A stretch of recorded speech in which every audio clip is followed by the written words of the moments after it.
एकांत स्थल में कुछ देर बैठने का अभ्यास करना चाहिए। एकांत सुख मास्यताम 24 घंटे में 48 मिनट का तो रख ही लो शांत एकांत। अपने कमरे में शयन के समय आधा पौन घंटा अगर आप निकाल पावे बड़ा आनंद आएगा। 24 घंटे आप सेवा दिनचर्या में लगे, आधा घंटे निकाल लो या 48 मिनट शांत बैठे, बिल्कुल कोई माला नहीं, कोई क्रिया नहीं, बिल्कुल आप इस बात को देखना करके शांत बैठे। पहले बैठ जाओ, अब देखो आपका मन कहां है, तत्काल देखिए। जो ही शांत बैठे अभय का जो सामने रूप आ रहा है, चाहे वो वस्तु हो, व्यक्ति हो, स्थान हो, उसमें तुम्हारी ममता है, उससे तुम्हारा संबंध है।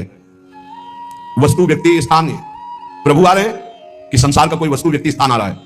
यदि कोई संसार का वस्तु, व्यक्ति, स्थान आ रहा है तो तत्काल उसमें भगवत भावना करो, या वहां से हटा के तत्काल अपने गुरु मंत्र में लगाओ, शांत एकदम बैठो। अब उस समय जांच करो कितनी बार किसका रूप आया, प्रभु का कितनी बार आया, संसार, और जिसका जितनी बार आया उससे अधिक नंबर देखिए कि 5 बार तो उस पुरुष का आया, 5 बार उस स्त्री का आया, और एको बार प्रियाजू का नहीं आया। इसका मतलब अभी प्रियाजू में हमारा मन नहीं लगा, अभी यहां स्त्री, पुरुष में, वस्तु में, व्यक्ति में, स्थान में लगा। जांच करो और हृदय में पश्चाताप करो, धिक्कार है, इतना समय हो गया एक बार भी प्रियालाल का रूप नहीं आया, यही सांसारिक रूप आ रहे हैं, ये सांसारिक वस्तुएं आ रही, धिक्कार है हमारे मन को, धिक्कार है हमारे जीवन को। ये हम आपको आंतरिक बात कह रहे हैं। पूज्य भाई जी महाराज, जिस समय मन को धिक्कार दिया जाता है, जलन होती है, जब जलन होती है तो निर्मल होता है, निर्मल होता है, निष्पाप होता है, मल भस्म होता है, जो ताप अंदर मन में होता है प्रायश्चित का, उससे। अब बार बार सामने आपको जो गुरु मंत्र मिला है उसको लिखिए, कोई माला नहीं, बहुत आराम से, कोई जल्दीबाजी नहीं, 1 मिनट में एक बार लिखेंगे। यहां कोई संख्या नहीं बोल रहे, यहां कोई आपको नहीं 108 बार करना है कि 50 बार करना, 5 बार करोगे, हम कह 5 बार आराम से लिख रहे, शांत बैठे, खूब आराम से, बढ़िया रा, बहुत बढ़िया धा, राधा, राधा, राधा। आप देख लीजिए अब ये भाग जा रहा है, पकड़ो कहां भाग के जा रहा है, इस वस्तु से क्या संबंध है, इस व्यक्ति से क्या संबंध है, कितनी बार इसको छुआ है, देखा है, भोगा है, मिले हैं, सूंघा है, कितनी जन्मों, धिक्कार तुझे मन, जो तू राधा नाम को छोड़कर, प्रियाजू के अमृत में नाम को छोड़कर भाग रहा है, फिर उसे लाओ नाम में, फिर लाओ नाम में। आप देखिएगा एक दिन उसी रा और धा के बीच में प्यारी जो मुस्कुराते दिखाई देंगे, देख लेना। एक समय 24 घंटे में ऐसा निकालो जिस समय आप अपनी अंतःकरण की वृत्ति को बार बार बाहर जाते हुए घसीट कर अंतर में लगाओ। हर समय साधन में लगो, लेकिन एक समय इतना साधन कर, जो गृहस्थी में हम कह रहे हैं 10 मिनट शुरू करो भाई, 10 मिनट से 10 मिनट शांत होकर बैठ जाओ। 10 मिनट बैठने में क्या परेशानी, उस समय जांच करो, जहां जहां मन जाए वहां से हटाकर नाम में लगाओ। बार बार सुंदर स्वर्णिम अक्षरों से नाम लिख रहे, रंग बिरंगे अक्षरों से, रा और रंग से, बढ़िया की मात्रा और रंग से, धा और रंग से, बढ़िया की मात्रा और रंग से, ऊपर के ऐसे खेलो, मन को खिलाओ, राधा नाम में खिलाओ, डुबाओ इसमें। आप देख लेना, हमारी बात को समझ लो। केवल ये वो बात कह रहे हैं जो आपको प्रियाजू के रूप के ध्यान में डुबो देगी, यही राधा नाम रूप प्रकाशित करेगा। तेरो रूप कहे तो नहीं आवे, श्री हरिवंश कछु जस गावे, वो रूप ही प्रकाशित कर देगा। तो कह रहे शून्य स्वेवाव कासेसु, एकांत स्थल में जहां आपको विक्षेप न पड़े। ऐसी वृत्ति के समय अगर आपको कोई शोरगुल सुनाई दे रहा हो, आपका अभ्यास दृढ़ नहीं, तो एक रुई को ऐसे कपड़े में करके, महीन कपड़े में 2 बना लो, ऐसे लगा लो, कान में लगा लो, आवाजें नहीं जाएगी। अब ध्यान करो, देखो साधन की प्रणाली। और जब अपने साधन की बात होती है ना, तो आप हजारों अलग अलग आवाज करो, तो हमें बस इतना समझ में आएगा कि चिड़िया चहचहा रहे हैं, आवाजें निकलनी, बस हमारे लक्ष्य में कोई अंतर नहीं पड़ने वाला। और अगर डूबना हो गया तो आवाज भी खत्म, श्रवणेंद्रिय होते हुए भी शोरगुल नहीं सुनाई देगा। पर प्रारंभिक दशा में ऐसा चाहिए। अगर आपको बार बार विक्षेप हो रहा हो, विक्षेप तो इतना कि घड़ी का टक टक भी बर्दाश्त नहीं होता, मन है ध्यान में बैठे ना, वो पहली बार खिड़की खुला है, खिड़की खुला है, खिड़की, अब उठो, पहले खिड़की बंद करके आओ। ये इसको बैठते ही देख लो कि कोई ऐसा प्रश्न तो नहीं कर रहा कि हम कोई बात हो, उसको निपटा दो पहले।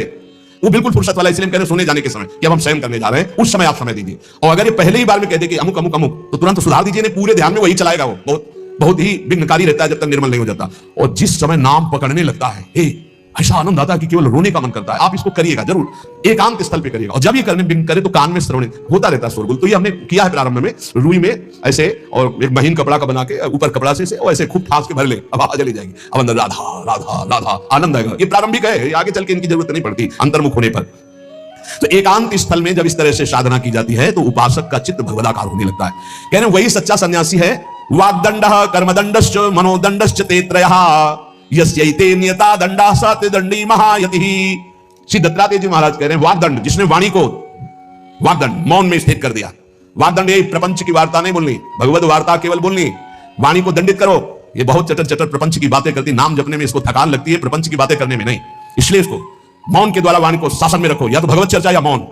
दूसरा कर्मदंड, जो सन्यासी होता है वो निष्कर्म अवस्था की तरफ बढ़ता है।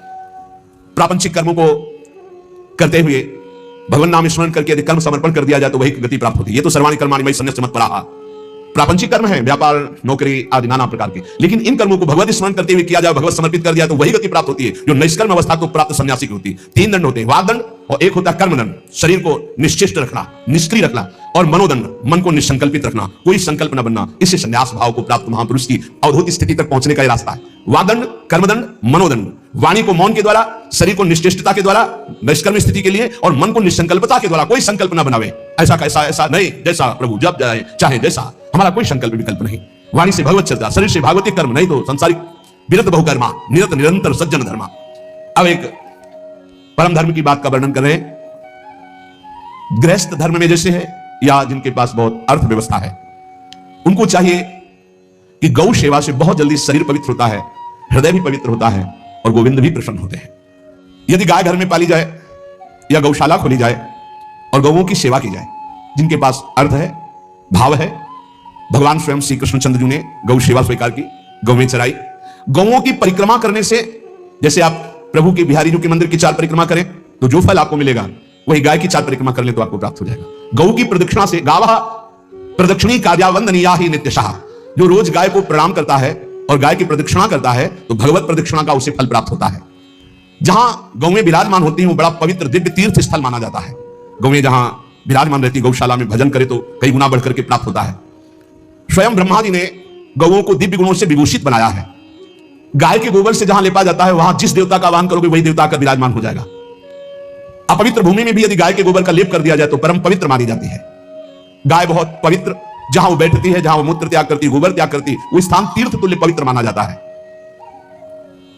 भगवान जब गाय के पीछे पीछे चलते तो गोरा जोड़कर उनके मस्तक पर विराजमान होती, उनके मुखार बिंदु पर विराजमान होती। बाल गोविंद के अनिष्टों को दूर करने के लिए गाय के पूंछ को उनके ऊपर से झाड़ा देती थी मैया। जब गुरुमंत्र वैदिक सिद्धांत से दिया गया था पहली बार, तो पंचगव्य पिलाया गया था। गोमूत्रम गोमयम क्षीरम दधि सर्पिस तथैव च गवाम पंच पवित्राणि पुनन्ति सकलम जगत। कितना भी बड़ा पापी हो, अगर पंचगव्य पिलाया जाए तो वो वैदिक मंत्रों को स्वीकार करने लायक हो जाता है, पवित्र हो जाता है। पंचगव्य में 5 चीजें गाय की होती है। गाय का मूत्र, गाय का गोबर, गाय का दूध, गाय का दही और गाय का घी, ये 5 मिलाकर पंचगव्य में पिलाया गया था। पहली बार जब वैदिक मंत्र दिया गया था तो पंचगव्य बनवाया था गुरुदेव भगवान ने संन्यास, और वो पिलाया था। ये पंचगव्य पिलाने से अपवित्रता का नाश होकर पवित्रता का संचार होता है।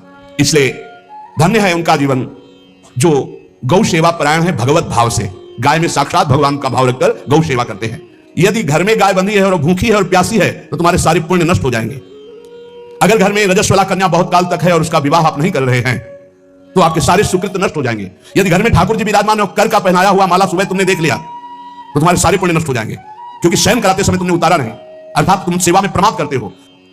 जैसे सुबह श्रृंगार किया तो रात्रि के शयन के समय वो हटा लेने चाहिए माले।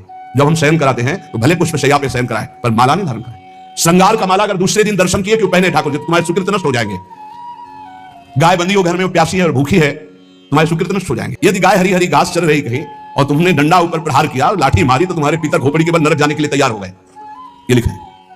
इसीलिए क्या भारत से कहीं किसी की तुलना हो सकती है, जहां गौ को माता की पदवी दी गई, जहां गौ को हम आराध्य देव के रूप में मानते हैं, आराधना करते हैं। गौ रक्षा, गौ सेवा, ये बहुत बड़ा इसमें छुपा हुआ है। स्वयं भगवान अवतरित होकर गौ रक्षा, जब गाय के रूप में पृथ्वी रमाती तो भगवान का अवतार हुआ है। बड़ा विचित्र समय आता चला जा रहा है कि अब आधुनिक यंत्रों की ऐसी सेवाएं हो गई बड़ी बड़ी कि अब ना बैल की जरूरत है, और ऐसे दूध की महंगाई बन गई कि अब देसी गाय 2 लीटर 3 लीटर 4 लीटर, और ऐसी ऐसी कि 20 25 लीटर दे तो कौन देसी गाय को। गौओं का सेवा का भावना शास्त्र आज्ञा करता है कि जो प्रतिदिन अग्रग्रासे परोभावा कर्तव्यो भक्ति तुन्वहम अकृत्वा स्वयं आहारम पूर्वम नापनोति दुर्गतिम। जे ही तुम्हारे गृहस्थ में घरों में पहले होता था, अब तो भगवान जाने, जे ही पहली रोटी तवा में गई तो वो निकाल करके पक्की रखी जाती थी गौग्रास के लिए, पहला रसोई में। तो इसमें लिखा प्रतिदिन स्वभोजनम, पहले स्वयं भोजन न करके गाय के लिए ग्रास निकालना चाहिए।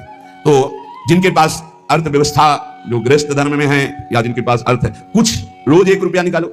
हम कह रहे रोज निकालो तो महीने में 30 रुपया होते हैं। 30 रुपया में एक गाय को हरी घास तो एक टाइम पवा ही सकते हो ना, बहुत नहीं है तो 1-1 रुपया निकाल के अगर एक गाय को चारा दोगे तो एक बार का भोजन तो हो ही सकता है। 30 रुपया में हरी घास जाकर के उसकी एक बार तो पवा दोगे ना, भक्ति पूर्वक।